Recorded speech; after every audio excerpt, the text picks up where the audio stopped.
Hello, friends. Welcome to Time Tales, where you will find interesting and exciting stories. I am your narrator, and let's begin our story.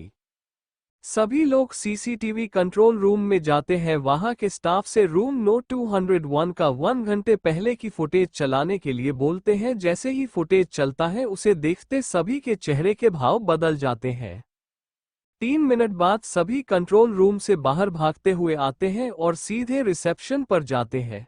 वहां के receptionist से बोलते हैं, रोहन, मुझे अभी अभी बताइए 1 घंटे पहले किस किस को डिस्चार्ज मिला है फास्ट।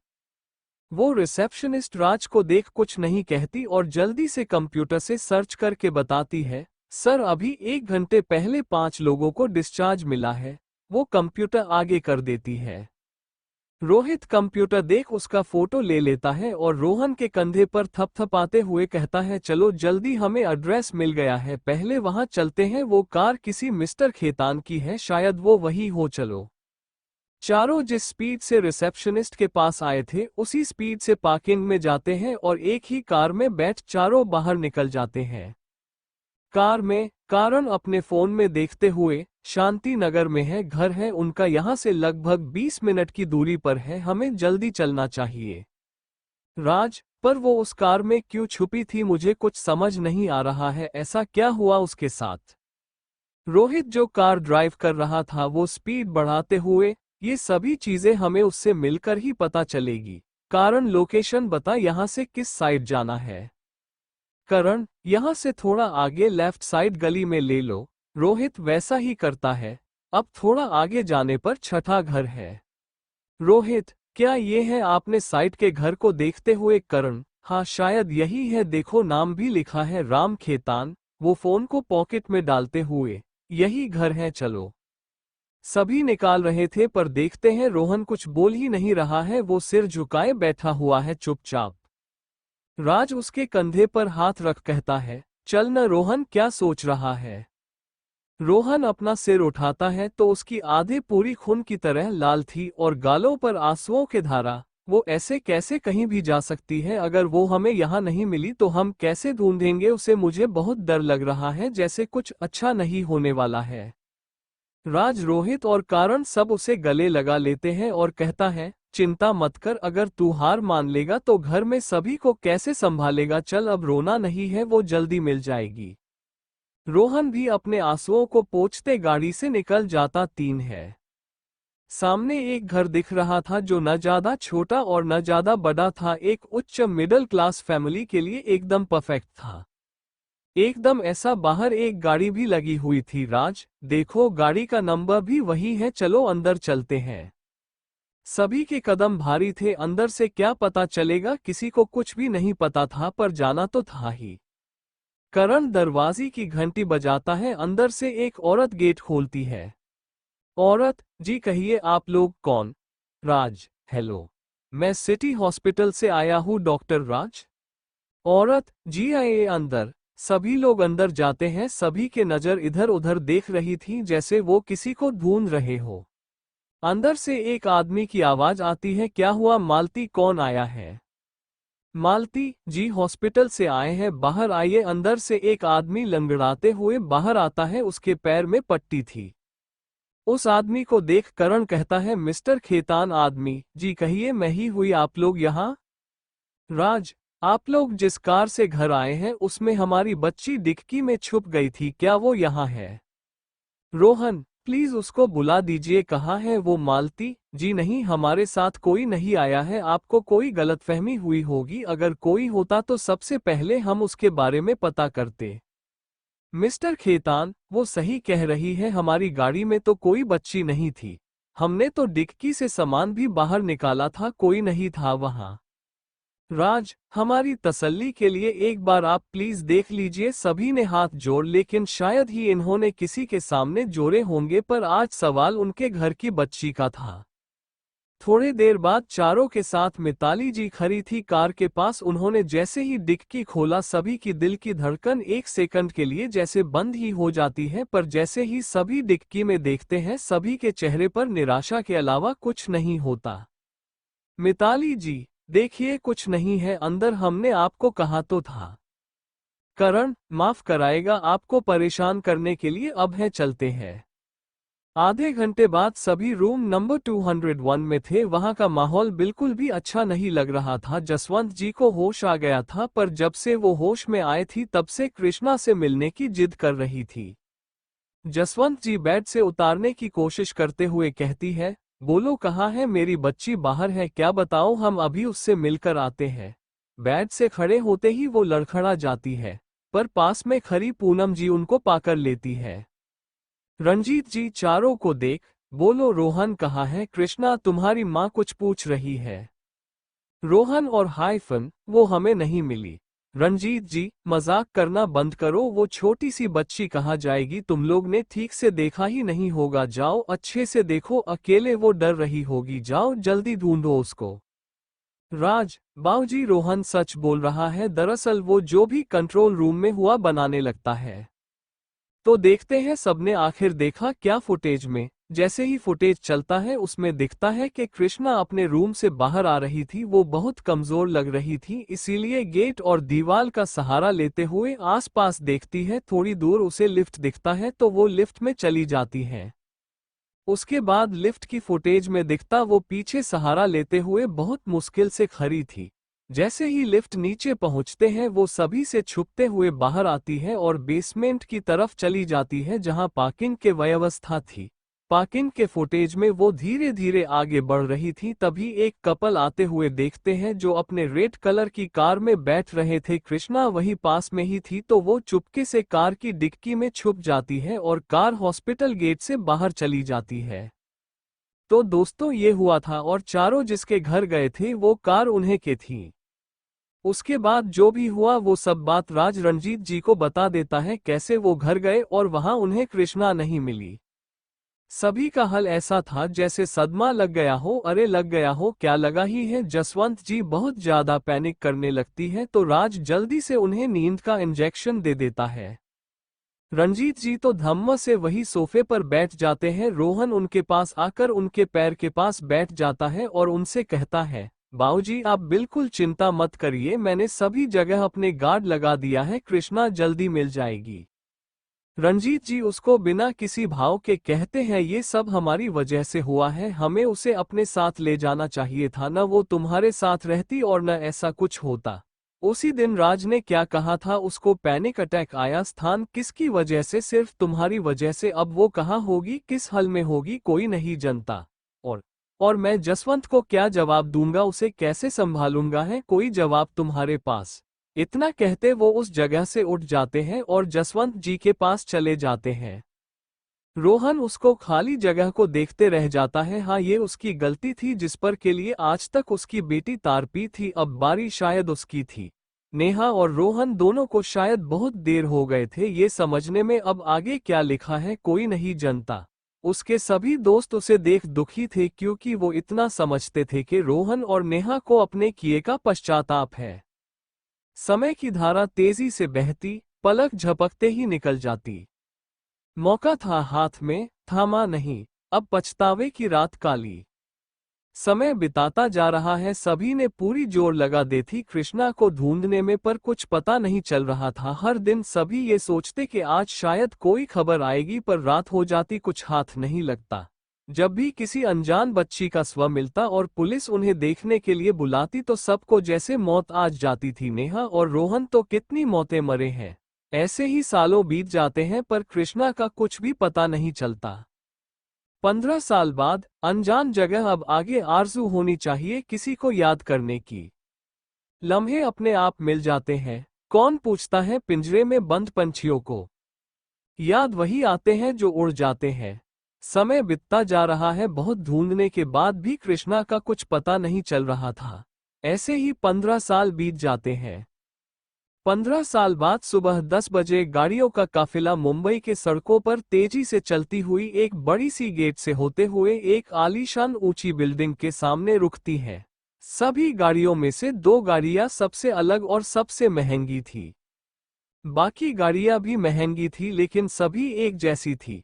पीछे के गाड़ियों का दरवाजा खुलता है और बहुत सारे बॉडीगार्ड्स बाहर आते हैं। सभी अपनी पोजीशन लेकर खड़े हो जाते हैं। जो दो गरियां अलग थी उनके पैसेंजर सीट के गेट खुलता है, उसमें से एक मिडल एज आदमी बाहर आता है और पीछे का गेट खोलता है, एक आदमी बाहर निकालता है। देखने से एक फिट एंड फाइन 40 साल का आदमी लग रहा था। उसके चाल, चेहरे पर गुरूर, तेज सभी बता रहे थे कि वो एक बहुत कामयाब आदमी होगा। वो अपना सिर उठाकर सामने बड़ी सी बिल्डिंग को देखता है, फिर अपने पीछे खड़ी कार जो कि बुगैटी लवॉयचे नवा थी उसको देखते हैं, जिसके ड्राइविंग और पैसेंजर सीट का गेट साथ में खुलता है और दो बहुत हैंडसम 25-26 साल के लड़के बाहर आते हैं। दोनों के चेहरे पर एक सीरियस और अरोजेंट वाले एक्सप्रेशन थे। दोनों चलते हैं, सामने खड़े आदमी के पास आते हैं। उनमें से एक लड़का कहता है, चले डैड। आदमी, हम चलो। फिर अपने पीछे खड़े आदमी को देख चलो रजत। बिल्डिंग के अंदर सभी लोग अपने काम में लगे हुए थे। जैसे ही तीनों अंदर आते हैं सभी उनको गुड मॉर्निंग विश करते हैं। वो तीनों सभी को इग्नोर करते हुए सीधे लिफ्ट में जाते हैं, वहां से 15th फ्लोर पर है। जैसे ही लिफ्ट से बाहर निकलते हैं सबसे लास्ट कैबिन के तरफ सभी जाने लगने, बस रजत को छोड़कर जो पीछे एक कैबिन में चला गया था जिसके बाहर लिखा था असिस्टेंट। बाकी तीनों सीधे लास्ट वाले कैबिन के सामने खड़ी हो जाते हैं जहां लिखा था सीईओ कैबिन। उनमें से एक लड़का गेट खोलता है और तीनों अंदर आ जाते हैं। अंदर एक बड़ा सा ऑफिस था, वही एक बड़े से चेयर पर वो आदमी बैठता है। उसके टेबल पर कई सारी फाइल और कंप्यूटर थे। आदमी सामने खड़े लड़के से, अभी क्या कुछ पता चला? ये पूछते हुए उसके भाव बहुत नर्म पर गए थे। अभी यानी अविनाश रंधावा, मैंने अपने आदमी लगाए हैं, कुछ सुराग मिले हैं, इस बार हमें कुछ न कुछ जब्ता चलेगा ही। वो आदमी यानी रोहन रंधावा जो अब 50 साल के हो गए थे पर अभी भी अपने आप को अच्छे से मेंटेन करके रखे हुए थे, उनके आंखों में नमी आदमी गए थी। हर बार उनको यही सुनने को मिलता है पर फिर भी मन में एक आश रहता है कि कहीं अगली बार कुछ न कुछ खबर मिलेगा। वो अपने चेयर से खड़े होते हैं और सामने लगी फोटो के पास जाकर खड़े हो जाते हैं। उसको अपने हाथों से छू कर कहते हैं, मेरी एक गलती के कारण कृष्णा आज हमारे साथ नहीं है। काश मुझे पहले ये एहसास हो जाता कि वो हमारे लिए कितनी जरूरी है। मेरे कारण तुम दोनों को भी अपनी बहन का प्यार और साथ नहीं मिला। अभी चलकर रोहन के पास जाता है और उनके कंधे पर हाथ रखकर कहता है, डैड आप चिंता मत करिए, कृष्णा इस बार हमें जरूर मिलेगी। कियान, हाँ डैड भाई सही बोल रहे हैं, देखिएगा जब वो हमें मिलेगी ना मैं उसे बहुत डांटूंगा और उसे। वो बस इतना है कहा था कि रोहन और अवी के एक साथ तेज आवाज आती है। रोहन, अवी खबरदार, जो ऐसा करने की सोची भी तो। इतनी तेज आवाज सुन कियान 2 कदम पीछे उछल पड़ता है और बोलता है, कियान हाँ हाँ समझ गया, इतनी तेज चिल्लाने की क्या जरूरत है, मैं तो डर ही गया। रोहन अपना सिर नामे हिलाते हुए वापस अपने कुर्सी पर जाकर बैठ जाता है और कहता है, इसमें तुम्हारी गलती है, तुम हमारी प्रिंसेस के बारे में ऐसा कैसे बोल सकते हो? लगता है आजकल तुम बहुत फ्री हो गए हो, मुझे कुछ कम तुम्हें देना चाहिए। अभी भी उनके सामने वाली चेयर पर बैठ जाता है। कियान, नहीं नहीं डैड, मैं अभी कल ही तो आपके उस पागल क्लाइंट से मिलकर सभी चीजें शॉर्ट किया है। मैं अब कुछ नहीं बोलूंगा कृषु के बारे में, वो मिलेगी न तो मैं हाँ मैं उसके पैर दबाऊंगा। प्लीज ऐसा जुल्म मत करिए आप दोनों मेरे ऊपर। वही उसके नौटंकी देख दोनों पाना सिर नामे हिलाते हैं जैसे कह रहे हो इसका कुछ नहीं हो सकता। रोहन, ठीक है तुम दोनों अपने कैबिन में जाओ और अभी मुझे अग्निहोत्री वाली फाइल कंप्लीट करके आज दे देना। और तुम, वो कियानी को देखकर कहते हैं जो ये सोचकर खुश था कि आज उसे काम नहीं मिलेगा, जाकर अपना लीगल डिपार्टमेंट संभालो, मुझे सारी रिपोर्ट चाहिए, समझे? अब जाओ दोनों अपना काम करो। दोनों के जाने के बाद वो अपना सर चेयर से पीछे लगा लेते हैं और सामने देखते हुए 15 साल हो गए हैं, अब तो आ जाओ माँ बाऊजी के खातिर आ जाओ। सब आश लगाए बैठे हैं। उनके आंखों के आंसू अब गालों पर आ गए थे जिन्हें वो तुरंत पोंछ लेते हैं और काम में लग जाते हैं। कृष्णा के जाने के बाद जसवंत जी के हालात बहुत खराब हो गए थी। वक्त के साथ सब संभाल तो गए पर अब कुछ भी पहले जैसा नहीं रह गया था। 1 साल पहले ही सभी बच्चे बाहर से पढ़कर आए थे। जहां अभी अर्जुन और ओम ने बिजनेस की पढ़ाई की थी वहीं सभी ने फैशन डिजाइनिंग, सारा ने डॉक्टर की पढ़ाई के और कियानी ने सबसे अलग लॉ किया था और अब वो रंधावा जोशी और खन्ना तीनों कंपनी का लीगल एडवाइजर है। एक बहुत बुरी चीज जो हुए थे वो थी रघुवीर और सीता जोशी, साथ ही गौरव और सुमन खन्ना का प्लेन क्रैश में डेथ हो गया था। उसको समय जसवंत जी की तबीयत खराब थी जो जिंदल नहीं गए थे।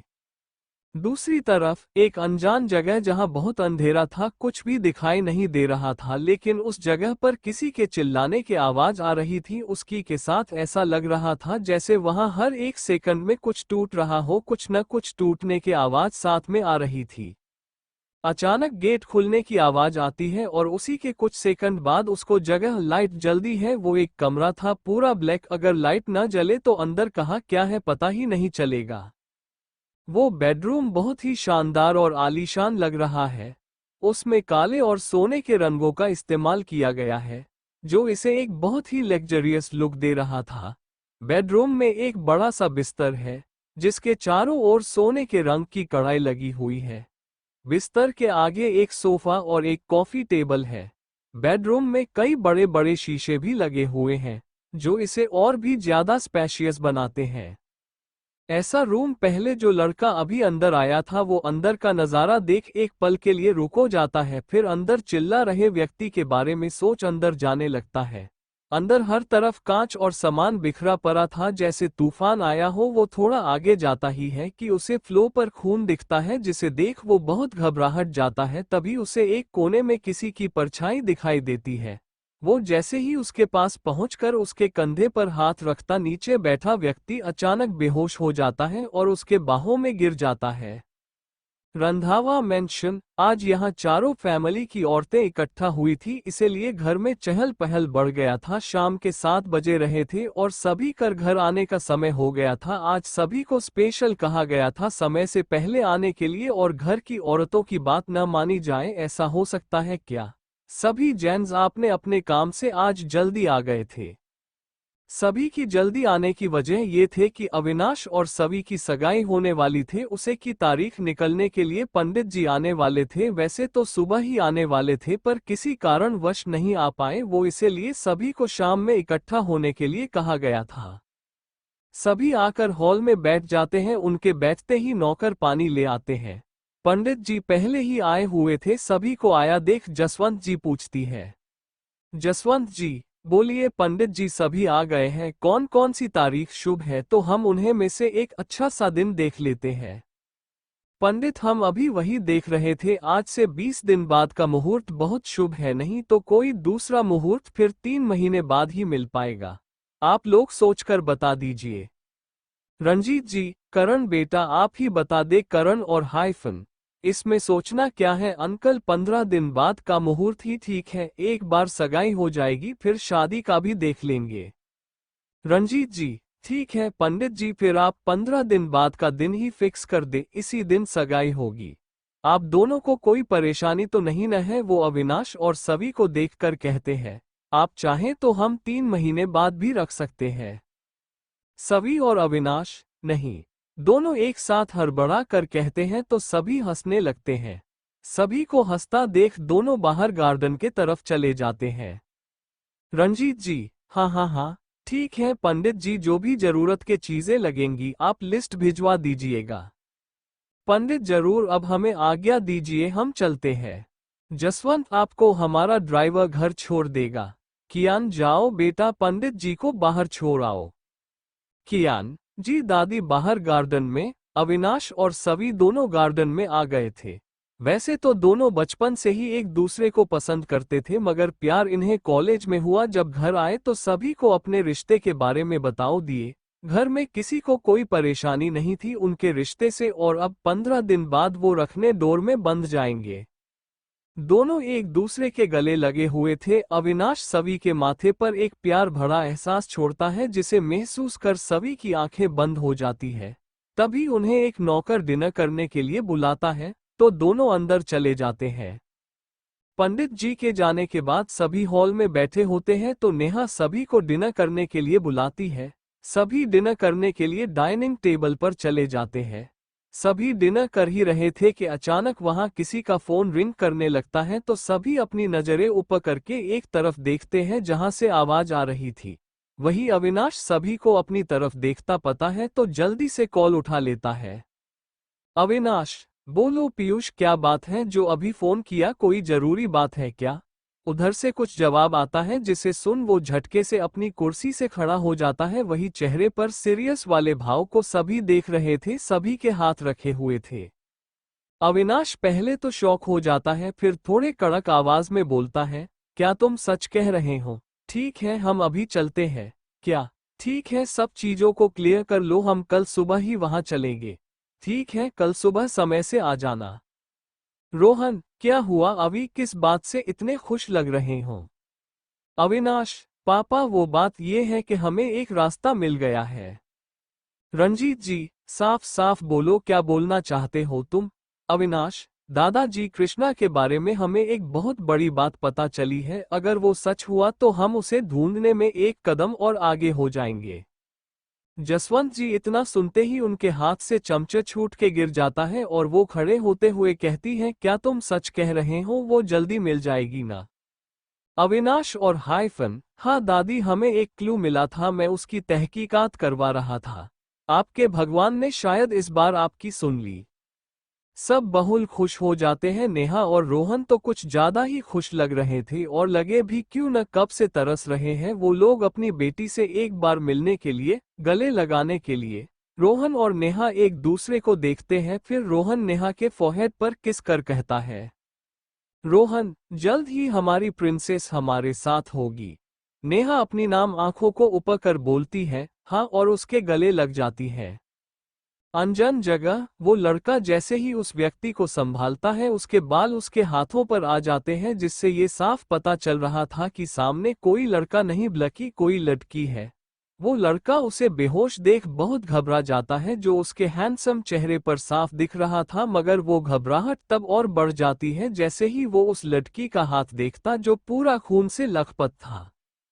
वो जल्दी से उसे अपनी बाहों में उठाता है और उस कमरे से बाहर आकर उसके बगल वाले कमरे में ले जाकर वहां के बड़े मास्टर्स बेड पर लेटा देता है। जल्दी से बेड के पास वाला ड्रा खोलता है और उसमें कुछ ढूंढने लगता है, उसके हाथ कांप रहे थे। कुछ सेकंड ढूंढने के बाद उसे फास्ट एड्स बॉक्स मिल जाता है, उसको लेकर वो उस लड़की के पास चला जाता है। 5 मिनट बाद वो फर्स्ट एड कर जल्दी से पास के अलमारी से एक इंजेक्शन निकाल उस लड़की के हाथ में लगा देता है। इंजेक्शन लग जाने पर वो उसे फेंक देता है और अपने दोनों हाथों को अपने चेहरे से अपने सिर तक लेकर जाता है, फिर एक गहरी सांस लेता है जैसे उसने बहुत बड़ा काम किया हो। उसकी आंखों में आंसुओं ने अपनी जगह बना ली थी। वो वही बेड पर उस लड़की के सिरहाने बैठ जाता है। वो उसके सिर पर हाथ रख उसके चेहरे से उसके बल हटाता है और भरे गले से कहता है, लड़का, बच्चा, आप ऐसा क्यों करती है? मेरे पास आपके अलावा है ही कौन? अगर आपको कुछ भी हो गया तो हमारा क्या होगा? हम तो जीते जी मर जाएंगे। प्लीज ऐसा अपने साथ मत करिए, हम आपको खुश देखना चाहते हैं। अपने आंसुओं को पोंछते हुए आपको इस बार हमारे सवालों के जवाब देने ही पड़ेंगे। आप ऐसे अपने आप को चोट नहीं पहुंचा सकती। वो लड़की अचानक से उस लड़के का हाथ पकड़ लेती है और अपने सिर के नीचे रख उसके तरफ करवट ले लेती है। उसकी इस हरकत को देख उस लड़के के चेहरे पर बहुत प्यारी और मनमोहक मुस्कान आ जाती है। वो हंसते हुए कहता है, लड़का, देखो तो इसे, मुझे परेशान कर खुद आराम से सो रही है। शकल से जितनी प्यारी आप दिखती है न, उसे कई गुना ज्यादा खतरनाक है आप। फिर वो गहरी सांस लेता है और धीरे से अपन हाथ निकाल रूम से बाहर चला जाता है। उस लड़के के रूम से बाहर जाते ही कहानी आगे बढ़ाने से पहले जो भी कैरेक्टर्स नए हो या पुराने, हाँ लीजिए।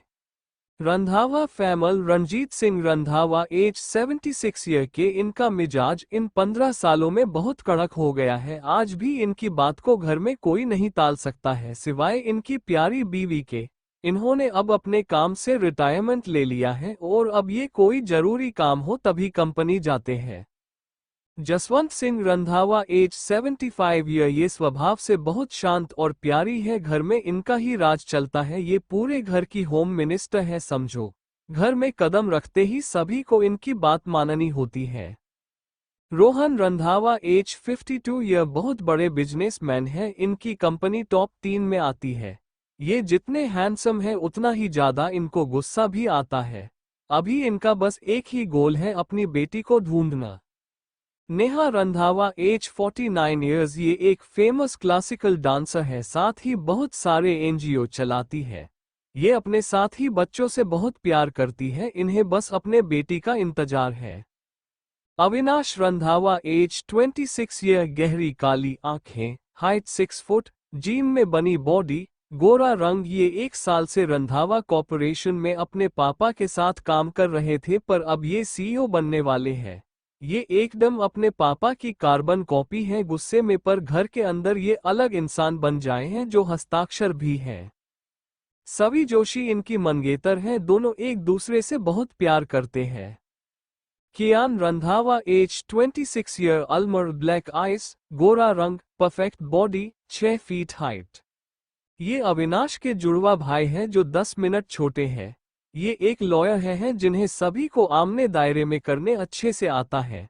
ये हंसमुख इंसान हैं, पर काम के समय एकदम सीरियस रहते हैं और अभी तक सिंगल हैं। ये और सभी बेस्ट फ्रेंडिश है। Jindal family. Raghav Jindal age 76 years. ये भी एक फेमस डॉक्टर हैं, अभी ये रिटायर हो चुके हैं। Poonam Jindal age 74 year. ये जसवंत जी की दोस्त और समधन है, साथ ही अपने जमाने की बहुत बारे अभिनेत्री भी। Raj Jindal age 51 year. Randhawa family के दामाद और बहुत फेमस डॉक्टर भी। ये एक सर्जन है और किसी के हीरो भी। प्रीति जिंदल एज 49 ईयर्स। ये एक फेमस गायनेकोलॉजिस्ट हैं और रंधावा फैमिली की बेटी भी। Siya Jindal age 23 years. Cute सा चेहरा, chubby face, brown eyes, 5'5" height. ये एक डॉक्टर है, आपने पापा की तरह ही एक सर्जन है। इनका पहला काम पेशेंट को बचाना और दूसरा खाना खाना। ये अपनी बचपन की दोस्त को बहुत याद करती है। Joshi family. Karanveer Joshi age 52 year. ये एक बिजनेसमैन है, इनका स्वभाव बहुत शांत रहता है। इनकी कंपनी जोशी इंडस्ट्री टॉप 4 में आती है। अभी ये सीईओ है और अपने बेटे को सभी चीजें सिखा रहे हैं। प्रिया जोशी एज 49 ईयर। ये एक फेमस फैशन डिजाइनर है, ये खुद एक ब्रांड है, इनको खुद की कंपनी जिसका नाम ब्लू स्काई डिजाइन्स है। सभी भी यही के एक फेमस डिजाइनर है। सवी जोशी एज 25 ईयर। हाइट 5'7", गोरा रंग, प्यारी स्माइल। ये एक फैशन डिजाइनर है, अभी अपनी मां के साथ काम कर रही है। अविनाश की मंगेतर है, बहुत शांत स्वभाव की है, एकदम प्यारी। कियानी इनके बेस्ट फ्रेंड है। Arjun Joshi age 23 year. गोरा रंग, क्यूट डिंपल वाली smile, silky hair, height 6 feet.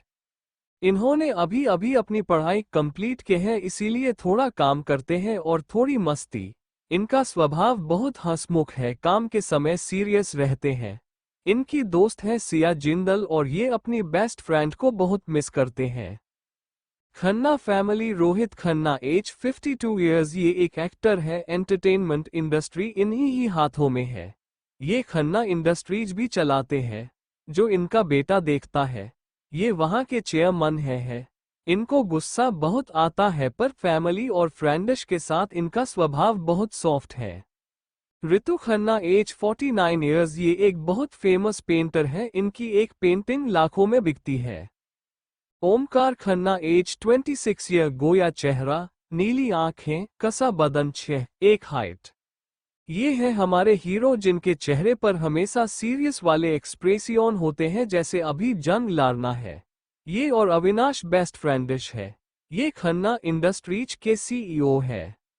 अब बाकी के इम्पोर्टेंट कैरेक्टर से मिलते हैं। Krishna Agnihotri age 23 year. Expressionless चेहरा, मासूम सी आंखें जिसमें कुछ अलग है। एक अलग ये भी है कि इनकी हेजल आंखें हैं, जो ऐसे तो ब्राउन रहती है मगर जब बहुत गुस्सा में होती है तो ये अपने आप ग्रीन हो जाती है। 5'7" हाइट। ये अग्निहोत्री एंटरप्राइजेस की मालकिन है, जो इन्होंने बहुत कम एज में खड़ा किया था। ये मल्टी टैलेंटेड है, इन्हें क्या क्या आता है ये हम कहानी में जानेंगे जाएंगे। ये प्यार से सिर्फ अपने भाई और बहन से बात करती है। Aditya Agnihotri age 27 years. Brown eyes, 6 feet height, आंखों पर चश्मा, प्यारी सी स्माइल। ये एक हॉट सर्जन है, वर्ल्ड के बेस्ट डॉक्टर में से एक है। ये साथ ही एक साइकियाट्रिस्ट भी है। इनकी दुनिया अपनी बहनों से शुरू और उन्हीं पर खत्म होती है। पीहू अग्निहोत्री एज 24 ईयर्स, काली आंखें, क्यूट और मासूम चेहरा, 5'5" हाइट। ये कृष्णा की पर्सनल असिस्टेंट प्लस उनकी बहन है। इनका काम बस अपनी बॉस और बहन को परेशान करना है, पर काम के समय नो मजाक। बहुत हंसमुख है ये और शैतानी भी। वो लड़का बेड पर सोई लड़की को छोड़ कमरे से बाहर चला जाता है। उसके बाहर जाते ही वो लड़की अपनी आंखें खोलती है और बेड पर बैठ जाती है। लड़की, सॉरी भाई पर मैं कुछ नहीं कर सकती, ये यादें पता नहीं क्यों मुझे हमेशा परेशान करते हैं। फिर अपने उस हाथ को देखते हैं जिसमें पट्टी लगा हुआ था। Oh no, now I will have to face scoldings again. इतना बोलते हुए वो अपना हाथ बेड मारती है, जिससे उसके मुंह से दर्द भरी आह निकालती है। आह यार, साला ये दुख काहे खत्म नहीं होता है यार। फिर बेड पर वापस लेते हुए, चलो सो जाओ, नहीं तो कल के लिए ताकत कहां से आएगी। अगली सुबह दिल्ली के एक पोर्शे एरिया में एक बहुत ही आलीशान और बड़ा घर, जिसकी बनावट यूरोपीय शैली की, खासकर फ्रांसीसी शैली जैसे लगती है। घर के बाहर कई खिड़कियां और दरवाजे हैं। एक बड़ी सी सीढ़ी घर के मुख्य दरवाजे तक जाती है। सीढ़ी के दोनों तरफ फूलों के पौधे लगे हुए हैं। घर के सामने एक फव्वारा भी है। घर के चारों ओर बहुत सारे पेड़ और पौधे लगे हुए हैं। देखने से एकदम सपनों के घर वाली फीलिंग दे रहा था। वहीं अंदर का इंटीरियर उससे भी अच्छा था। अंदर एक लिविंग एरिया है जहां डार्क और इंटीमेट स्पेस है। वहां काले और ग्रे रंगों का इस्तेमाल किया गया है, जो एक लग्जरी और मॉडर्न लुक देते हैं। उस एरिया में बड़ी खिड़कियां हैं जिनसे बाहर का नज़ारा दिखाई देता है। वहां में एक बड़ा सोफा सेट है जिसमें कई कुशन और तकिए हैं। सोफे के सामने एक कॉफी टेबल है जिस पर कुछ किताबें और सजावटी सामान रखे हुए हैं। पास में एक बड़ा लैंप भी है जो कमरे को रोशन करता है। वहीं एक सीढ़ी भी है जो ऊपरी मंजिल की ओर जाती है। उसी सोफे पर अभी एक लड़का और लड़की बैठे हुए थे। लड़की, कहाँ है भाई वो, मैं उसको छोड़ूंगी नहीं। एक पता नहीं बेच बेच में ये कहाँ चली जाती है, सारा काम मेरे ऊपर डाल के फिर थोड़े ड्रामा करते हुए, जैसे कितना बड़ा पहाड़ अपने साथ उठा रखो। आप भी हमेशा उसका साथ देते हो, मुझसे तो कोई प्राय ही नहीं करता। लड़का उसके सर पर टापी मारते हुए, कितना ड्रामा करेगी आप पिहू, उसकी असिस्टेंट बनने के जिद आपने ही की थी। जाइए, वो उस बगल वाले रूम में है। अचानक उसके आंखों में एक दर्द नजर आने लगता है। उसने फिर से अपने आप को चोट पहुंचाई है, पता नहीं ये कब खत्म होगा। पिहू एक झटके के साथ अपने जगह से उठ के बैठ जाती है और कहती है, क्या उसे चोट लगी है भाई, अपने मुझे बताया क्यों नहीं, मैं अभी देख कर आती हूँ। इतना कहते कहते वो ऊपर एक रूम के सामने आकर खड़ी हो जाती है। जैसे ही रूम का गेट खोल अंदर जाती है, अंदर पूरा अंधेरा देख एक जो की आवाज से चिल्लाती है, चिल्लाते हुए वो अपने सीने पर हाथ रख लेती है और एक गहरी सांस लेते हुए, बाप रे, जब भी मैं इसके रूम में जाती हुए मेरा यही हाल होता है। फिर ऊपर देखते हुए, क्या भगवान जी, आपको भी काला रंग बनाना जरूरी था, बनाए तो बनाए, इसको क्यों दिखाया। चल पिहू देख तो जरा ये उठी या नहीं। जैसे ही वो उस अंधेरे रूम में अंदर जाती है, उसे एक परछाई देखते देती है जो धीरे धीरे उसके पास आ रही थी। उसे देख तो उसकी सिटी पिटी ही गुम हो जाते हैं। जैसे ही वो परछाई उसके बस 3 कदम दूर थी, वो जोर से भाई चिल्लाते हुए उल्टे पांव नीचे भागती है। पिहू, भाई भाई, कृष्णा के कमरे में भूतनी है, बचाओ भाई। भागते हुए वो जल्दी से अपने भाई के पास जाकर चिपक जाती है। लड़का उसे थोड़ा अपने आप से दूर करते हुए, क्या बोल रही है आप, कोई भूत नहीं है। पिहू, नहीं भाई, मैंने देखा।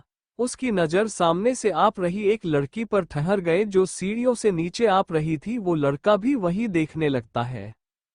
सामने से एक लड़की चले आप रही थी जिसने बिजनेस शूज पहना हुआ था। वो लड़की चलकर दोनों के पास आती गई और बोलती है, पिहू का लुक कैसा मैं आपको बता देती हूँ। उसने एक ब्लैक टॉप पहनावे हुआ था, साथ ही क्रीम कलर का शॉर्ट स्कर्ट जो उसके घुटनों ने ऊपर तक का था, और उसके एक हाथ में ब्लैक पूरे भी था। कुल मिलाकर वो बहुत बोल्ड और कॉन्फिडेंट दिख रही थी। लड़की, क्या हुआ आप दोनों को। उसके बोलने पर दोनों होश में आते हैं। अरे वो थी ही इतनी खूबसूरत। चलिए मैं आपको हमारे कहानी के 3 खास लोगों से मिलवा दूं। पहले जो इकलौता लड़का है इसके बारे में बता दूं तो ये है आदित्य अग्निहोत्री, और बाकी दोनों लड़कियों इनकी बहन पिहू अग्निहोत्री और कृष्णा अग्निहोत्री। कृष्णा को ब्लैक कलर से कुछ ज्यादा ही प्यार है, तो अभी जिस कमरे से पिहू भागते हुए आई थी वो और उसके बगल का कमरा काले रंग का है। बाकी मैंने आपको इंट्रो में बताओ दिया था, कृष्णा का व्यवहार अपने भाई बहन के साथ पूरा अलग होता है। अगर कोई जान ले कि टॉप कंपनी की मालकिन आईआईसी भी है तो उसको हार्ट अटैक ही आ जाए। आदित्य, आप कहाँ जा रही है? आपको चोट लगी है? शांति से कमरे में जाकर आराम करें। कृष्णा, भाई आप सच में डॉक्टर तो हो ना? पिहू, हाय, ये क्या बोल रही है तू? भाई डॉक्टर नहीं है। फिर आदित्य को देख, भाई आप डॉक्टर नहीं हो मतलब आपकी डिग्री फर्जी है। आदित्य, चुप रहो तुम, पता नहीं तुम्हारे पास दिमाग क्यों नहीं है, डांटते हुए वो पिहू को कहता है, जिससे उसका का चेहरा एक रूठे बच्चे जैसा हो जाता है।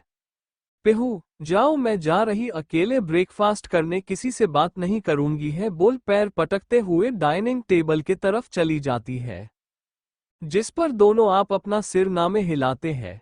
फिर आदित्य कृष्णा की तरफ देखता है और अपने दोनों हाथों को अपने सीने पर फोल्ड कर कहता है, हाँ तो क्या बोल रही थी आप, जरा फिर से कहिए। कृष्णा भी बिना डर के बोलती हैं, जब आप जानते हैं मैं ऑफिस जाऊंगी तो फिर आप क्यों कोशिश करते हैं, वैसे भी छोटी सी चोट है, 2 दिन में ठीक हो जाएगी। और कौन सा ये पहली बार लगा है, आप तो जानते ही हैं सब बचपन की दोस्ती ही मेरी चोटों से। हाँ, अपनी बात को वो एक मजाक भरी हंसी पर खत्म करती है। आदित्य, आपसे कुछ कहना मतलब पत्थरों पर सिर पटकने जैसा है, चलिए ब्रेकफास्ट करते हैं फिर साथ में चलेंगे। कृष्णा, जी भाई चलिए। दोनों डाइनिंग टेबल पर बैठ जाते हैं जहां पहले से ही पिहू अपना खाना खा रही थी। तीनों शांति से खाना खाते हैं, फिर घर से बाहर गाड़ी में बैठ जाते हैं। गाड़ी 15 मिनट के बाद रुकती है तो आदित्य बाहर उतर जाता है, क्योंकि उसका हॉस्पिटल आ गया था जिसका नाम लाइफलाइन हॉस्पिटल है और ये आदित्य का खुद का है।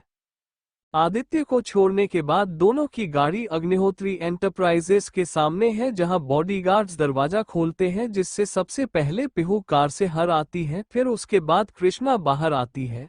उसका ऑरा ऐसा था कि सभी बॉडीगार्ड्स की नजरें ऊपर उठने का नाम नहीं ले सकता था।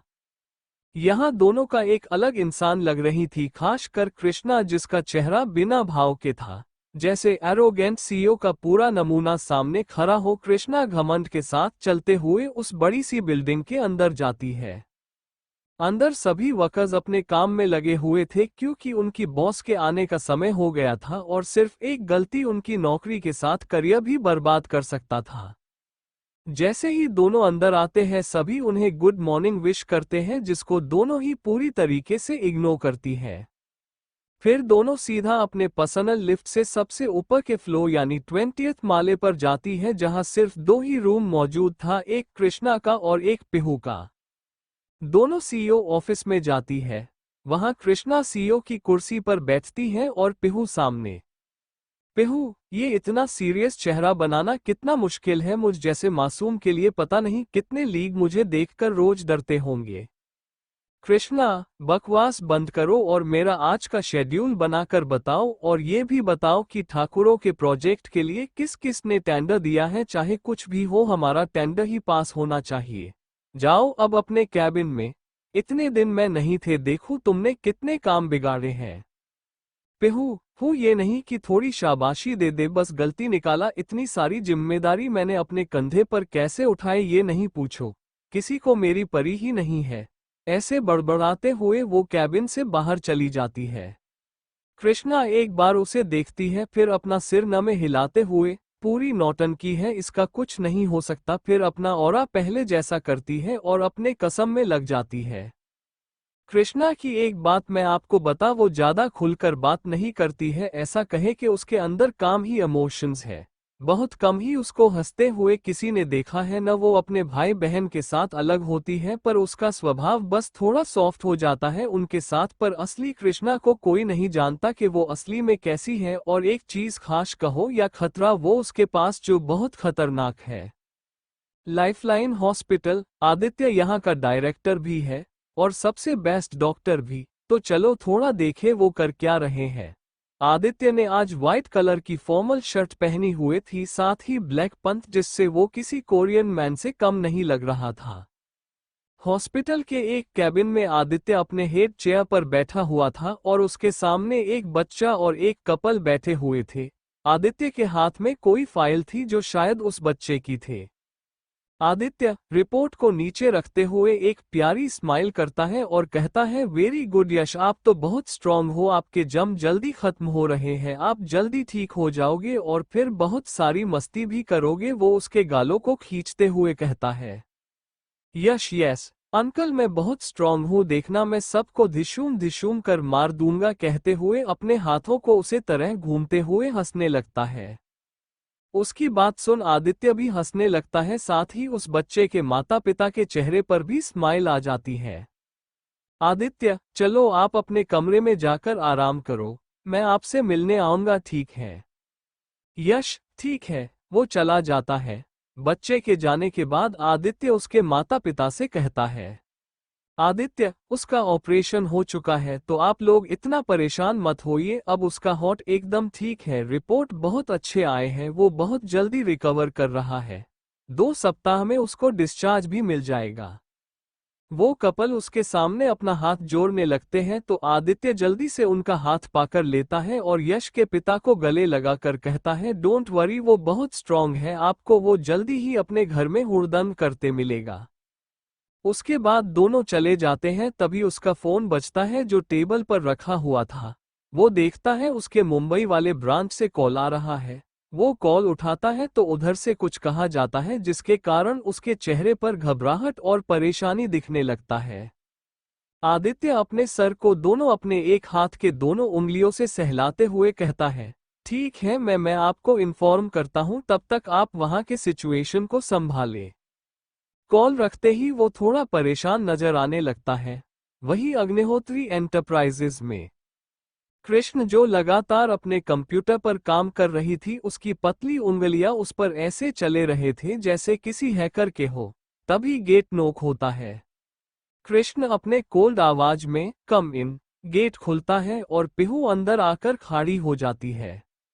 कृष्णा उसी आवाज में, बोलो पिहू, उसके बोलते ही तोते के कारण उसका पूरा शेड्यूल बताने लग जाती है। पूरा शेड्यूल बताकर एक लंबी गहरी सांस लेती है, फिर कुछ ऐसा कहती है जिससे उस कमरे का तापमान बहुत डरावना और ठंडे बर्फ जैसा हो जाता है। शेड्यूल बताने के बाद पिहू एक गहरी सांस लेती है, तो कृष्णा उससे अपने 2 उंगली से जाने का इशारा करती है, जिसको पिहू ने समझ तो लिया, पर वो वही खड़ी रहती है। वो कुछ कहना चाहती थी पर उसके गले से आवाज ही नहीं निकाल रहा था। जब कृष्णा को एहसास होता है कि पिहू अभी तक नहीं गई है, तो वो अपना बिना भाव का चेहरा ऊपर करती है और अपनी एक भौं को उठाकर उसे देखती है, जैसे जानना चाहती हो कि क्या बात है। कृष्णा, क्या और कुछ कहना है?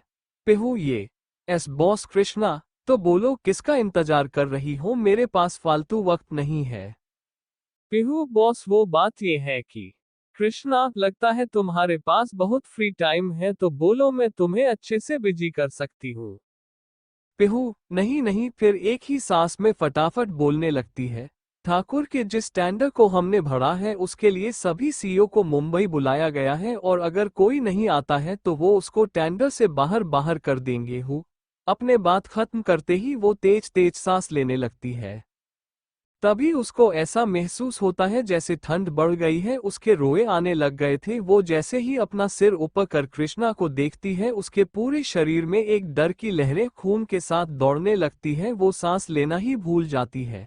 उसके बाद उसे होश भी कृष्णा की डरावनी आवाज से आता है, Krishna, get out and don't even try to come back until I tell you. ये कुछ शब्द वो इतने खतरनाक तरीके से बोलती हैं, जैसे अगर अभी पिहू कैबिन से बाहर नहीं गई तो आगे जो होगा वो शायद अच्छा न हो। पिहू भी बात की नजाकत को समझते हुए तुरंत कैबिन से गायब हो जाती है। वैसे भी उसे अंदर सांस भी नहीं आ रही थी, अगर वो थोड़ी देर और अंदर होगी तो पक्का वो बेहोश गिरी होती। पिहू कैबिन के बाहर आते ही अपने घुटने पर हाथ रख जोर जोर से सांस लेने लगती है। बाप रे बाप, मुझे तो नोबेल पुरस्कार मिलना चाहिए, मैं कितनी ही बार मौत को छू के आती हूँ, बताओ, फिर भी सबको लगता है मेरे पास दिमाग नहीं है। फिर अपने सर पर टपली मारते हुए पिहू ये बहुत सीरियस मामला है। एक तो पता नहीं कृष्णा को मुंबई के नाम से क्या हो जाता है, कहीं गुस्से में ये फिर से अपने आप को चोट न पहुंचा दे। सबसे पहले मुझे भाई को कॉल करना होगा, एक वही है जो इसके गुस्से को कंट्रोल कर सकते हैं। वो आप में पॉकेट से फोन निकालती है और कॉल चेक करते हुए अपने कैबिन की तरफ चली जाती है।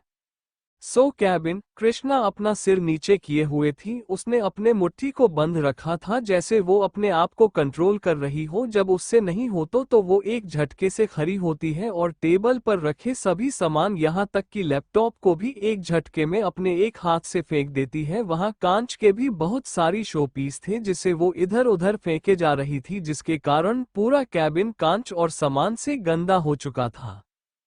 कृष्णा के आंखें हरी होने लगी थी, जिसका साफ मतलब था कि उसे हद से ज्यादा गुस्सा आ रहा है। साथ ही उसकी सांसें बहुत तेज चल रही थी, जिसके आवाज भी कोई आसानी से सुन सकता था।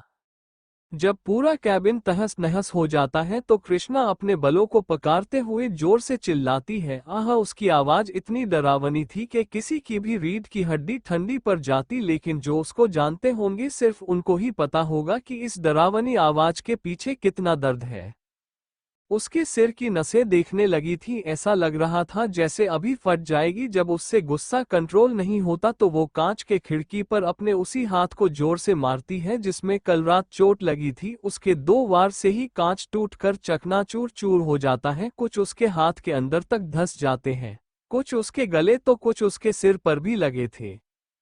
कृष्णा की आंखें अब पूरी तरह से हरी हो गई थी। इतनी चोट लगने के बाद भी उसके गले से एक उफ तक नहीं निकली थी।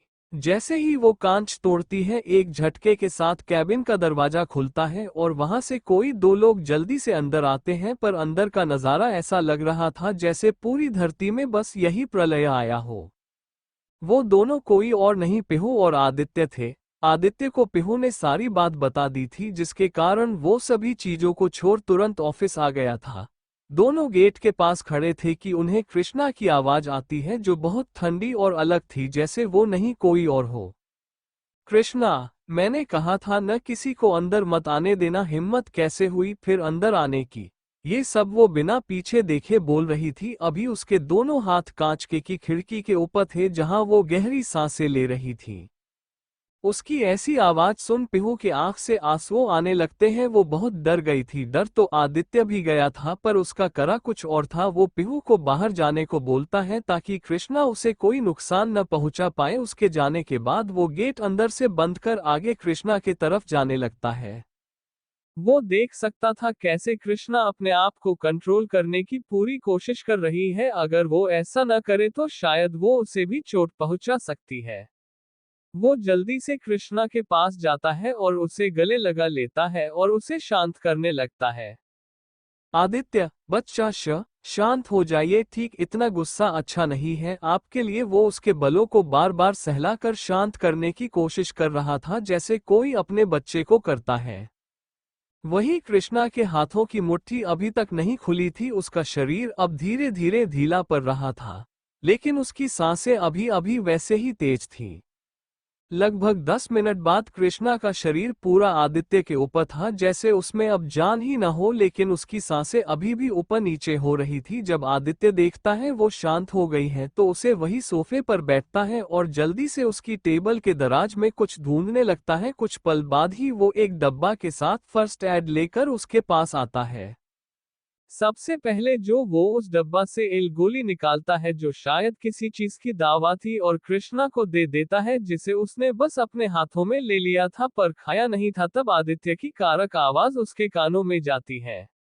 आदित्य, कृष्णा। उसके इतना कहने पर वो एक नजर उसे देखती है, फिर दावा बिना पानी के खा लेती है। उसके बाद वो उसके चोट लगे हाथों में पट्टी करने लगता है, जिसमें से अभी तक बहुत खून निकाल गया था। पट्टी करते करते वो उसे डांट भी रहा था। आदित्य, कृष्णा, आप कोई छोटी बच्ची नहीं है जो मैं आपको हमेशा समझाता रहूं। आपने पिहू को देखा, वो कितनी ज्यादा डर गई है। ऐसे बेचारी को कोई परेशान करता है क्या? फिर उसके चेहरे को देखते हुए थोड़ी गंभीर आवाज में कहता है, आपको वहां नहीं जाना। कोई बात नहीं, आप मुंबई मत जाइए। कोई आपके साथ जबरदस्ती नहीं कर रहा है, पर खुद को चोट भी मत पहुंचाए। और कृष्णा उसकी बात को बीच में काट कर कहती है, मुझे जाना है। उसकी आंखें एक तक उस हाथ को देख रही थीं जिसमें पट्टी किया जा रहा था। उसके इस बात पर आदित्य जो पट्टी कर रहा था उसके हाथ रुको जाते हैं, मगर कुछ सेकंड बाद वो कहता है, आपको इतनी जल्दी कोई भी फैसला लेने की जरूरत नहीं है, लेकिन अगर आप वहां जाने का सोच रही हैं तो मैं आपको बता दूं, मुझे भी कल मुंबई जाना है। एक बहुत सीरियस केस आया है। मैं सोच ही रहा था आपको कैसे बताऊं। खैर, वहां एक पुलिस ऑफिसर को दिल के पास गोली लगी है जिसको निकालना बहुत रिस्की है। उसके लिए 1 घंटा पहले ही मुझे कॉल आया है। अगर आपका फैसला वही रहा तो हम सब साथ में कल चलेंगे। और अभी जाकर फ्रेश हो जाइए, तब तक ये जो अपने कचरा किया है उसे साफ करने के लिए बोल देते हैं। इतना बोल वो वहां से चला जाता है बाहर। सीधे वो पीहू के कैबिन में जाता है जो वो अपने चेयर पर बैठी नाखून चबा रही थी। जैसे ही वो आदित्य को देखती है उसके पास जाके बोलती है, पीहू क्या हुआ भाई, वो ठीक तो है ना? आदित्य, वो ठीक है, आप किसी स्टाफ को बोलकर उनके कैबिन को साफ करवाइए और कल मुंबई जाने की तैयारी करिए। इतना बोल वो वहां से चला जाता है। पीहू जिसको अभी तक अपने सपनों में थी, जैसे ही उसे लगता है कि वहां और कोई नहीं है वो होश में आती है और खुद से बोलती है, हाय ये क्या था? एक तो कोई मुझे पूरी बात बताता ही नहीं है, मेरी जिंदगी तो पूरी सस्पेंस से भरी है। चलो छोड़ो, पहले इस कृष्णा का रूम ठीक करवाना पड़ेगा। कहते हुए वो किसी को कॉल करती है। वही आदित्य के जाने के बाद कृष्णा सोफे पर अपना सिर रख लेती है और सीलिंग को एक तक घूरने लगती है। उसकी आंखें एकदम खाली थी। कुछ पल बाद वो वहां से उठती है और सीधा दीवार के तरफ जाने लगती है जहां एक यूनिक डिजाइन बना हुआ था। उसी के एक पार्ट को थोड़ा घूमते ही वो दिलावर वहां से हट जाती है और अंदर एक ब्लैक थीम का रूम था जहां आगे बीचों बीच एक लग्जूरियस बेड था जिसके साइड कांच की बड़ी खिड़की थी जिससे पूरा शहर आराम से दिख सकता था। कमरे में वो सारी सुविधाएं थी जो एक घर के कमरे में होती है। कृष्णा बिना इधर उधर देख सीधे बाथरूम में जाती है। आधे घंटे देर बाद वो एक बाथरोब पहनकर अंदर आती है, वहां से सीधा वार्डरोब के तरफ जाती है। 10 मिनट बाद उसने अपने कपड़े बदल लिए थे क्योंकि वो पूरी पसीने से हरबतर हो गई थी, साथ ही खून भी लगा हुआ था। उसने अभी एक व्हाइट टॉप और ब्लैक पैंट पहना हुआ था। वो वार्डरोब से बाहर आती है और बाथरोब को ऐसे ही सोफे पर फेंक देती और बेड पर बेपरवाह लेट जाती है। उसके आधे पैर बेड से लटक रहे थे और बाकी का शरीर बेड पर था। वो एक तक सीलिंग को देख रही थी। ये जानना बहुत मुश्किल था कि उसके दिमाग में अभी क्या चल रहा है। सो सकता है ये तूफान के पहले के शांति है, फिलहाल तो मेरे यहाँ तूफान आया हुआ है सच्ची का। मुंबई ऑफिस में कोई अचानक अविनाश के कैबिन में जाता है जहां वो कोई काम कर रहा था, लेकिन गेट खुलने के आवाज से उसका ध्यान वहां चला जाता है। वो गुस्से में कुछ बोलने ही वाला होता है कि जो इंसान कैबिन में आया था वो एक झटके से अविनाश के गले लग जाता है। गले लगने पर जब अविनाश को एहसास होता है कि कौन है, तभी उसे उस इंसान के सिसकियों की आवाज आती है जिससे ये साफ पता चल रहा था कि वो रो रहा है।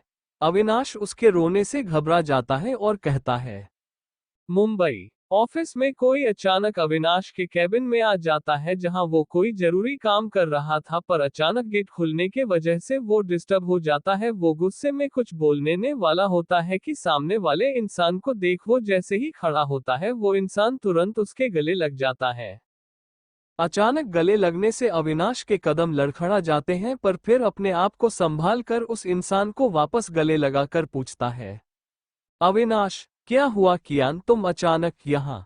तभी उसे किसी के सिसकने की आवाज आती है। जैसे ही उसे ये लगाता है ये आवाज किसी और की नहीं बल्कि कियान की है। वो बहुत ज्यादा परेशान हो जाता है को आखिर बात क्या है। अविनाश उसे अपने आप से अलग करता है और अपने सामने वाली कुर्सी पर बैठाता है और खुद उसके बगल वाली कुर्सी पर बैठ जाता है। अविनाश क्या बात है कियान, तुम रो क्यों रहे हो? क्या कोई बात हुए है, बताओ मुझे। वो सारी चीजें शांति से पूछ रहा था ताकि कियान बिना किसी हिचकिचाहट के उसको पूरी बात बताए। वही अविनाश का सवाल सुन वो अपनी आंसुओं से भरी आंखों से उसे देखता, फिर अपने शर्ट की स्लीव से अपने आंसुओं को ही पोंछते हुए कहता है, कियान पता नहीं भाई, मैं अपने कैबिन में बैठा काम कर रहा था, अचानक मुझे बहुत बेचैनी होने लगी तो मैं वही सोफे पर लेट गया था। कब मुझे नींद आ गई पता ही नहीं चला। और अविनाश तो क्या तुम इसलिए रो रहे हो कि तुम्हें नींद आ गई? उसकी बात सुन कियानी का चेहरा एक रूठे हुए प्यारे बच्चे जैसा हो जाता है। वो अपना नाक सिकोड़ते हुए कहता है, कियान भाई, आप मेरा मजाक उड़ा रहे हो जबकि मैं सीरियस बात कर रहा हूँ। मैं सच में डर गया है। मुझे बहुत बुरा सपना आया था जिसमें कृष्णा को बहुत चोट लगी हुई थी और हम सब कुछ नहीं कर पा रहे थे। अविनाश उसकी बात सुन किसी सोच में गुम हो जाता है, क्योंकि कुछ टाइम पहले उसे भी बहुत घबराहट हो रही थी, जिससे ध्यान हटाने के लिए उसने अपना पूरा ध्यान काम में लगा लिया था। जब कियान देखता है अविनाश का ध्यान कहीं और है तो वो उसे हिलाते हुए बोलता है, भाई भाई कहाँ खो गए? कियान के हिलाने से वो अपने सोच से बाहर आता है और कहता है, हाँ हाँ, क्या बोल रहे थे? कियान, पता नहीं भाई, बहुत बेचैनी हो रही है मुझे। कभी कभी ऐसी ही बेचैनी होती है पर क्यों समझ ही नहीं आता, और आज ऐसा सपना मैं बहुत डर गया था। कृष्णा ठीक तो होगी न, कहीं उसे कुछ? अविनाश, ये क्या बोल रहे हो तुम? कुछ नहीं हुआ होगा उसे, हम उसे जल्द ही अपने पास वापस ले आएंगे। चिंता मत करो, तुमने बस बुरा सपना देखा है। कृष्णा ठीक होगी। बोलने को तो वो बोल रहा था पर ये तो उसे भी नहीं पता कि आखिर कृष्णा है कहाँ, कब मिलेगी या फिर। कियान भाई, मुझे बचपन से लेकर आज तक एक बात खाए जा रही है। अविनाश, क्या कियान? उस दिन अगर पापा की गलती थी तो हमने भी तो उसे कितना कुछ कह दिया था। हम सच में बिल्कुल भी अच्छे भाई नहीं है। भले ही हमने बाद में उस साले विवान को कितना ही क्यों न मारा हो, पर जब हमें अपनी बहन के साथ होना चाहिए था तब हम उसके साथ नहीं थे। अविनाश उसके कंधे पर हाथ रख, सच कहा तुमने। हमने तो अभी तक ये बात घर में किसी को भी नहीं बताई है कि हमने भी उस दिन स्कूल के आने के बाद कृष्णा पर अपने स्कूल का सारा गुस्सा निकाल दिया था। दोनों को भले ही उस टाइम बच्चे थे पर इतने भी नहीं कि वो सही गलत न जान पाए। उसने पास बचपन से ही हाई आईक्यू था पर शायद वो वहां उसे इस्तेमाल नहीं कर पाए जहां करना चाहिए था। कहने को तो ये सिर्फ एक बात है, पता नहीं इन्होंने कितनी ही बार उसका दिन दुखाया होगा, लेकिन अब इनके पास पछताने के अलावा कुछ नहीं है। दोनों बात कर रहे थे पर उन्होंने ध्यान नहीं दिया कि गेट थोड़ा खुला हुआ था और वहां एक परछाई दिखाई दे रही थी जो उनके बात खत्म होते ही गायब हो गई थी। कियान भाई, ओम कब आएगा? उसके पास हमसे ज्यादा पावर है, क्या पता जो काम हम इतने सालों से नहीं कर पाए वो कर दे। अविनाश, हम मेरी बात हुए हैं उससे, वो आने वाला है। वैसे भी ठाकुर के टेंडर के लिए उसे आना ही है, वो कुछ दिन में आ जाएगा तो हम बात करेंगे। तभी अविनाश का फोन बजता है। जब दोनों देखते हैं तो वहां माय लव लिखा आ रहा था। उसे देख कियान अविनाश को थोड़ा चिढ़ाते हुए कहता है, कियान ठीक है भाई, अब तो किसी को अपनी होने वाली बीवी से फुर्सत ही नहीं मिलने वाली है, अब मेरा क्या ही काम। लास्ट वाली बात उसने ऐसे कही थी जैसे वो बहुत निराश हो। अविनाश के कान लाल हो गए थे उसकी बातों को सुन। इसे पहले कियान और कुछ उल्टा सीधा बोलता वो उसे आंखें देखते हुए बोलता है, शांति से बाहर चले जाओ वरना। कियान जा रहा हूँ। गेट के पास जाते ही वो दोबारा पीछे पलटता है और एक आंख ब्लिंक कर कहता है, अच्छे से प्यार से बात करना मेरी बेइज्जती से, और गेट बंद कर लेना, क्या पता आपकी प्यार भरी बातें कोई सुन ले। इतना बोलता वो भाग जाता है। उसे ऐसे भागते देख अविनाश अपना सिर न में हिलाता है जैसे ये उसके रोज का काम हो और कॉल उठा लेता है। अग्निहोत्री एंटरप्राइजेस सीईओ कैबिन के रूम में कृष्णा बेड पर वैसे ही लेती हुए थी। आधा घंटा से ज्यादा हो गया था। फर्क बस इतना था कि इस बार उसकी आंखें बंद थी, लेकिन ये पता नहीं चल रहा था कि वो सो रही है या बस आंखों को बंद किया हुआ है। कुछ पल बाद उसकी आंखें कस जाती है, जो अपने हाथों चादर को पकड़ के मुट्ठी में बंद कर लेती है। उसकी पकड़ इतनी तेजी थी जैसे चादर अभी फट जाएगी। अचानक से ही वो अपनी आंखों को खोल लेती है। एक झटके से बैठकर तेजी सांसें लेने लगती है। उसके माथे से पसीना टपक रहा था। आंख फुल होने के बाद भी उसे पसीना आ रहा था। कृष्णा अपनी सांसों को कंट्रोल करती है, फिर उत्तर कर उस रूम से बाहर चली जाती है। उसे देख ऐसा बिल्कुल नहीं लग रहा था कि कुछ देर पहले इतनी सारी चीजें हो गई थी, लेकिन इस बार शायद उसने कुछ न कुछ फैसला ले लिया था जो किसके लिए अच्छा होगा और किसके लिए नहीं, ये आने वाला समय ही बताने वाला था। जब वो अपने केबिन में आती है उसका केबिन अब बिल्कुल पहले जैसा हो गया था और नया लैपटॉप भी वही रखा हुआ था। वो अपनी चेयर के पास जाकर बैठ जाती है और अपना काम करने लगती है। उसके चेहरे के भाव एकदम शून्य थे, उसकी आंखें एकदम खाली थी। कुछ देर बाद वो अपना फोन टेबल से उठाती है और किसी को कॉल कर कहती है, Krishna, come to my cabin within 2 minutes, if you are late even by a second then. वो अपनी बात बीच में ही छोड़ कॉल काट देती है। 2 मिनट पूरे होने से पहले ही उसका गेट नॉक होता है। कृष्णा कम उसके कहते ही पीहू जल्दी से अंदर आती है। वो थोड़ा हाफ रही थी क्योंकि वो अभी 2 माला चढ़ कर आई थी। हड़बड़ी में वो भूल ही गई थी कि लिफ्ट भी इस्तेमाल कर सकती है। जब उसे कृष्णा की घूरती नजरों का एहसास अपने ऊपर होता है तो वो झटके के साथ सीधी खड़ी हो जाती है। हाँ, भले ही वो बहनें हैं पर घर पर यहाँ बस कृष्णा की चलती है। उसने जब भी उसकी बात नहीं मानी है, ऑफिस में भरपाई उसे ही करनी पड़ी है। ऊपर से कृष्णा की वो ठंडी आंखें जिसे देख उसके खुद के भाई कभी कभी इसे बलि का बकरा बना देते हैं, तो वो क्या ही है। पेहू, यस बॉस, अपने मुझे बुलाया, वो जल्दी से बोलती है। उसके बाद जो उसे जवाब मिलता है उसे सुन उसका मुंह खुला का खुला रह जाता है। अचानक वो वही बेहोश होकर गिर जाती है।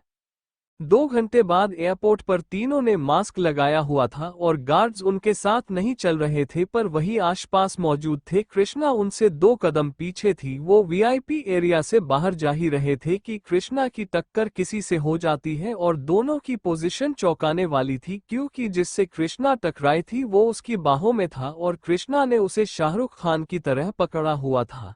उसका एक हाथ जो जख्मी था वो उसके कमर पर था और एक उसके गले के नीचे। वही उस इंसान के भी एक हाथ कृष्णा के कंधे और एक उसकी कमर को पकड़े हुए थी। वो एरिया वीवीआईपी के लिए था, इसलिए कोई नहीं था, पर कृष्णा और उस इंसान के साथ बहुत सारे बॉडीगार्ड्स थी जिनकी आंखें ऐसे हो गए थी जैसे अभी बाहर आएगी, जिसमें आदित्य भी था। पिहू तो आंख मुंह फाड़े सामने के नजर को देख रही थी। तभी उसका फोन बजता है। किसका रिंगटोन सुन सभी अब उसे देखने ऐसे देखते हैं जैसे उसने ये रिंगटोन लगाकर कितना बड़ा पाप कर दिया है। इश्क दी गलियां तंग है, शर्मा शर्मी में बंद है, खुद से खुद की कैसी ये जंग है। पल पल ये दिल घबराए, पल पल ये दिल शर्माए, कुछ कहता है और कुछ कर जाए। कैसी ये पहेली, मोह दिल मर जाना, इश्क में जलती बड़ा जुर्माना। तू सबर तो कर यार मेरे यार, जरा सांस तो ले दिलदार, चल फिक्र ने गोली मार है, दिन जींदड़ी ते चार। हौले हौले हो जाएगा प्यार छलिया, हौले हौले हो जाएगा प्यार। X2। जहां सभी का ध्यान पिहू पर और उसके हाथ में पकड़े फोन पर था, तभी कुछ ऐसा होता है जिसके कारण उन्हें एक नया झटका लगता है। वही कृष्ण जो अपने बाहों में गिरे लड़के की नीली आंखों में कुछ पल के लिए ही सही खो गई थी। रिंगटोन के कारण वो होश में आती है, लेकिन उस गाने को सुन उसका ऑरा और खतरनाक हो जाता है। वो वहां खड़े सभी लोगों को महसूस हो रहा था, जिसके कारण पिहू तुरंत अपना फोन बंद कर साइलेंट पर कर देती है। फिर कृष्णा उस लड़के को देखती है जो एक तक उसे ही देख रहा था, तो वो एक ही झटके में अपना हाथ हटा लेती है, जिसके कारण वो लड़का जोर की आवाज से गिरता है और उसका ध्यान टूटता है। उसकी आंखें लाल होने लगी थी पर वो अभी तक कृष्णा की ब्राउन आंखों में देख रहा था या शायद कुछ ढूंढ रहा था।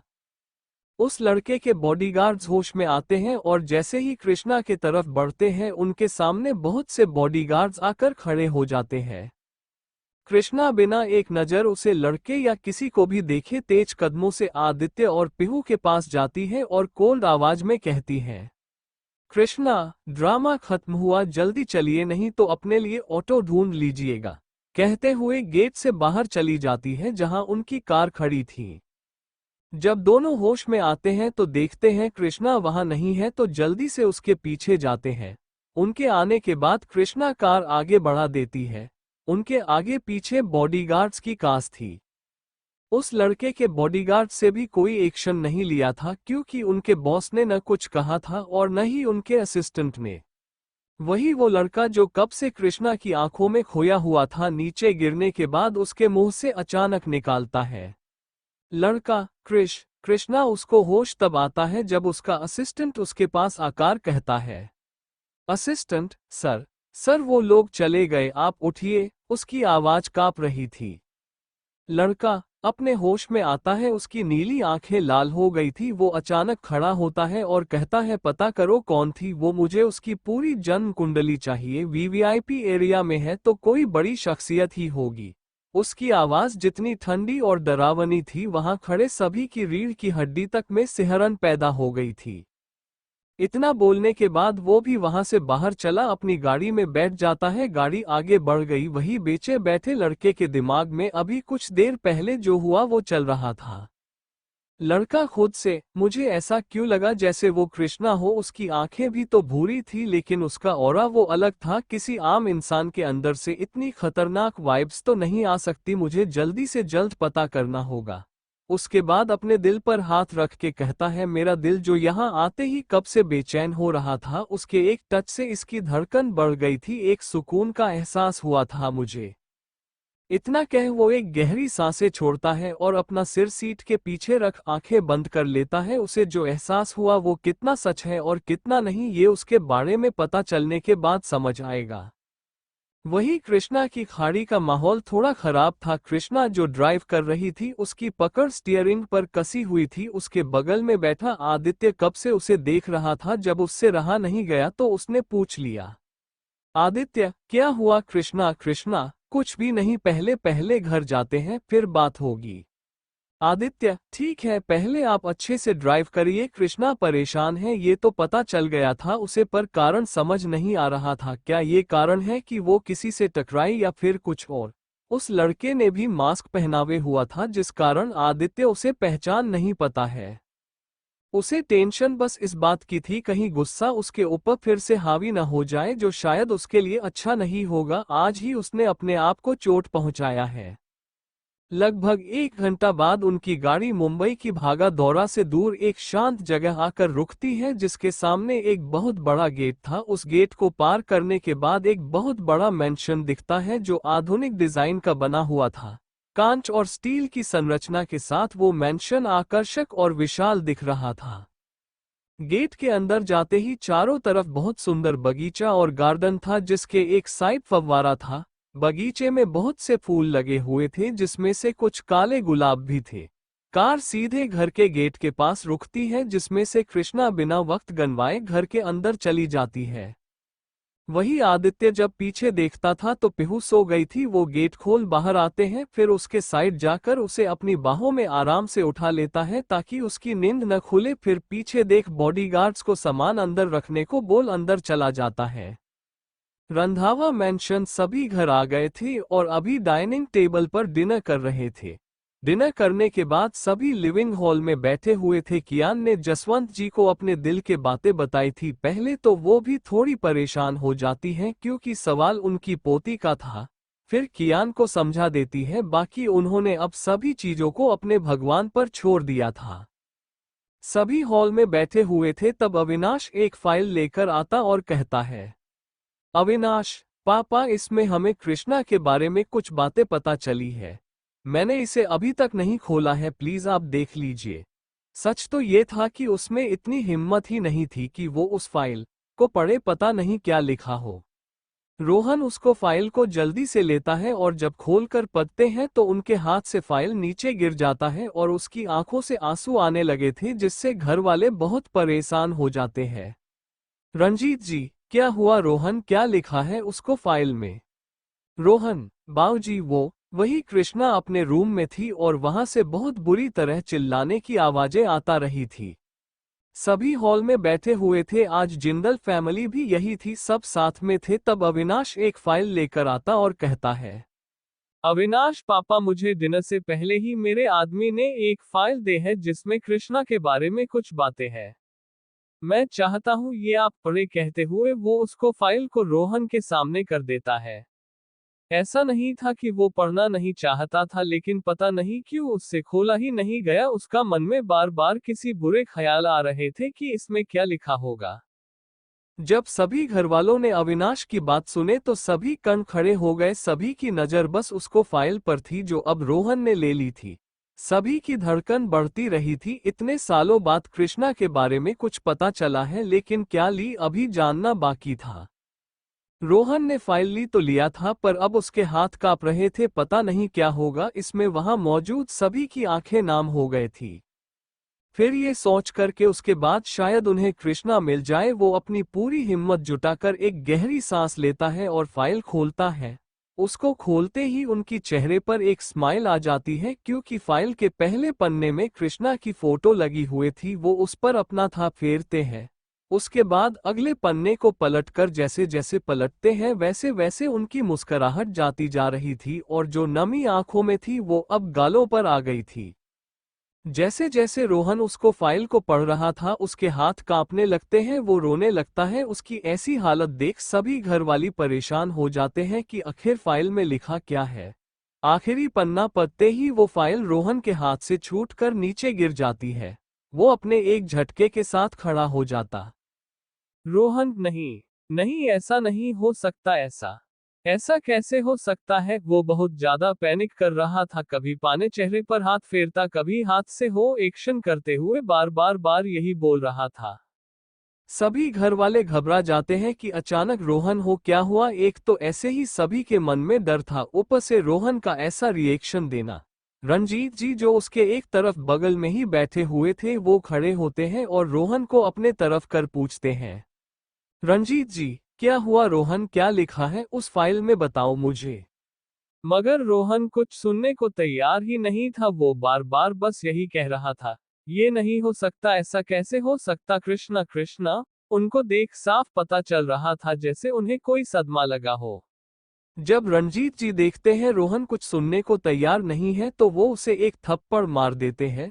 थप्पड़ की आवाज इतनी तेज थी कि सभी एक पल के लिए सहम जाते हैं। रोहन का चेहरा एक तरफ झुक गया था। अब उसने बड़बड़ाना बंद कर दिया था, लेकिन उसके आंसू अभी भी नहीं रुके थे। वो अचानक रंजीत जी के गले लग जाते हैं और रोने लगते हैं। सभी का ध्यान रोहन की तरफ था, इसीलिए कोई राज को नहीं देखता है जिसके हाथ में वो फाइल थी, और अब वो बुत बना खड़ा था। जब फाइल गिरी थी उसके कुछ समय बाद राज का ध्यान वहां जाता है और वो उसको पढ़ने लगता है। उसका ध्यान भी उस थप्पड़ की आवाज से टूटता है। रोहन सिर्फ रो रहा था। रंजीत जी और बाकी लोगों के पूछने के बाद भी अभी तक उसने कुछ नहीं बताया था। तभी राज की आवाज आती है, राज, वो कुछ नहीं बताएगा बाबूजी, मैं बताता हमने आपको कि इस फाइल में आखिर लिखा क्या है। वो उसको फाइल को दिखाते हुए कहता है, जसवंत जी, क्या लिखा है बेटा इसमें जो रोहन इतना रो रहा है? कृष्णा का पता चल गया क्या? राज उसके पास जाकर बैठ जाता है, बताना शुरू करता है। इसमें लिखा है कि जब पुलिस ने कृष्णा एक गायब होने के 1 महीने बाद जंगल के तरफ वाले इलाके से कुछ गैंग को पकड़ा था जो बच्चों को बेचने का काम करते थे। जो बच्चे कहीं खो जाते थे उन्हें या कुछ बच्चों को वो किडनैप कर लेते थे, जिसमें ज्यादातर लड़कियां होती थीं। वो लोग उन बच्चों को बेच देते थे कहीं दूसरे देश में, या किसी अमीर आदमी को तो किसी को कोठे तक पहुंचा दिया। उन्होंने बच्चों से लेकर बड़े बच्चे किसी को नहीं छोड़ा। कितनों का तो उन्होंने रेप तक किया था। आज तक पुलिस उन्हें ही ढूंढ रही थी पर वो किसी के हाथ नहीं आते थे।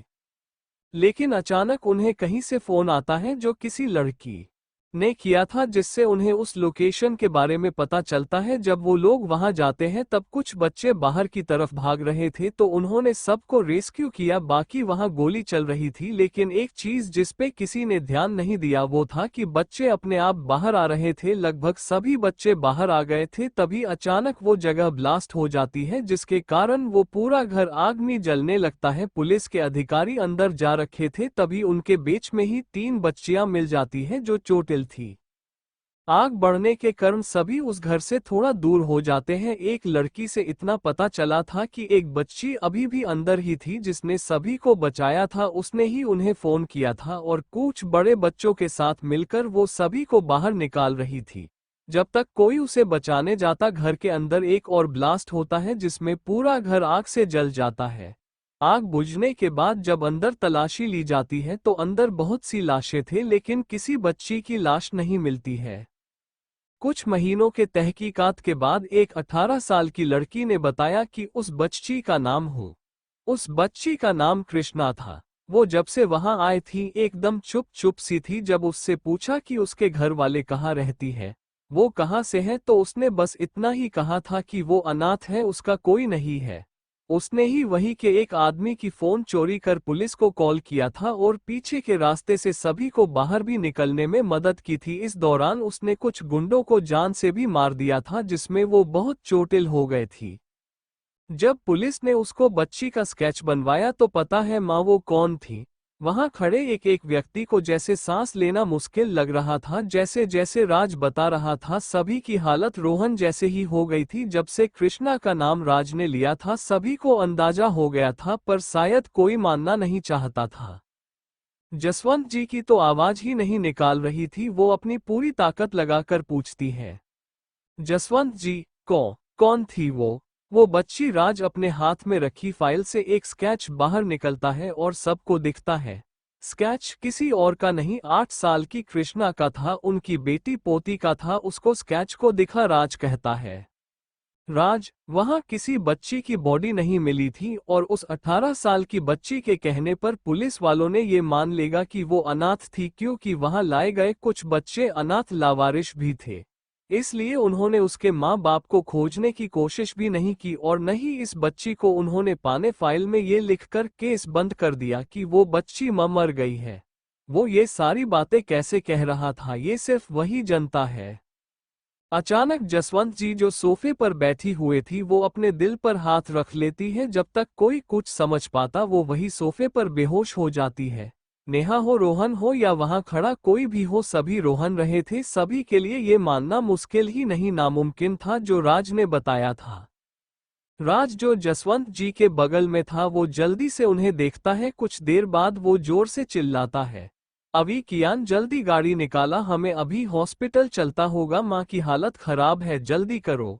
उसके चिल्लाने से सभी होश में आते हैं। अविनाश और कियानी जल्दी से बाहर जाते हैं। कुछ मिनटों बाद ही सभी गाड़ियां एक साथ गाते से बाहर जाती हैं। कृष्णा का रूम। कृष्णा जैसे ही रूम में आती है उसकी आंखें ग्रीन हो जाती है। उसको सांस लेने के लिए भाई मेहनत करने पर रही थी। उसकी पूरी बॉडी थरथराया रही थी। अचानक वो जोर जोर से चिल्लाने लगती है और अपने रूम के सभी सामानों को इधर उधर फेंकने लगती है। जब इससे भी कुछ नहीं होता तो वो बेड के साइड एक कोने में बैठ जाते हैं। उसका पूरा शरीर पसीने से भीग गया था। उसे बहुत सी आवाज एक साथ सुनाई देने लगती है, ये मेरी बेटी नहीं है, तुम्हारे कारण तुम्हारे भाई की जा गई, तुम हमारी बहन नहीं हो, तुम्हें मर जाना चाहिए था, कृषु मेरा बच्चा, कृष्णा कृष्णा कृष्णा। ऐसी ऐसी बातें उसे बार बार सुनाई दे रही थी। तभी गेट खुलता है और आदित्य जल्दी से भागते हुए अंदर आता है और कृष्णा को गले लगा लेता है।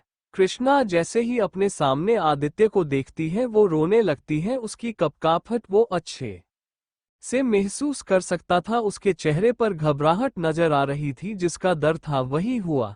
कृष्णा बार बार कुछ बोल रही थी, तभी उसे महसूस होता है कृष्णा बेहोश हो गई है।